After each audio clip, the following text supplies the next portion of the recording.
if you are looking for a hook this weekend, then look no further than Sunday afternoon, the final round of the game. It's Fremantle hosting the Sydney Swans at Optus Stadium. On the one side, you've got the Swans, who are 0-2 to start the season.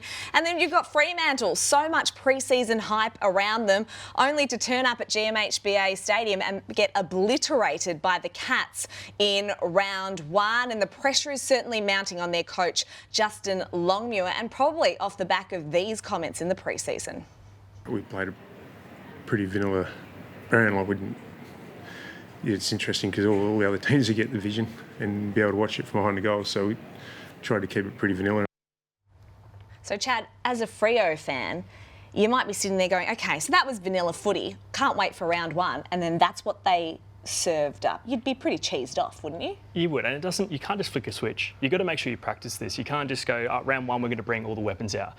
Obviously, we saw it didn't work. And obviously, as fans, you'd be pretty spewing and thinking, you actually putting the players in a spot where they're like, oh, we have to actually do something that we haven't practiced. I don't think it's fair on the players, but I think, like I said, hopefully this week they can bring out that exciting footy. That's what surprised me at the time, Chad, because why waste... You've got 2 practice matches. Why waste one of them? Because you're worried about opposition teams working out your structures and your systems. Well, it doesn't make sense because you've got 24 games that you're going to watch. Like, I don't think you're going to hide Nothing what you're doing. Coaches. Nothing surprises them. I mean, and just to come out and say it is probably the strange point for me. Even if you think it, you don't need to say it. I think you should be pumping up the players that you just did, the additions, how you're going to be better from last year.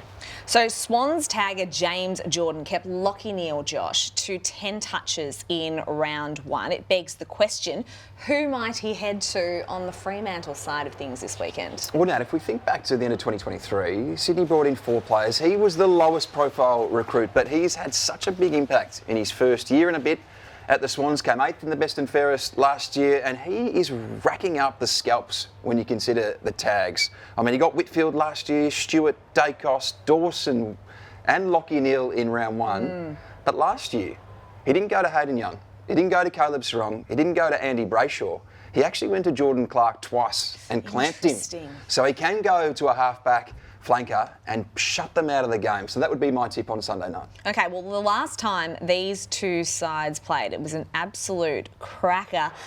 It was at the SCG, and the Dockers who got it done. Who could forget Logan McDonald having a shot after the siren to try and win this game? Didn't make. I mean, that, Chad, it's a tough shot. As a forward, do you want to be in that position, or is it too much pressure for the young fella?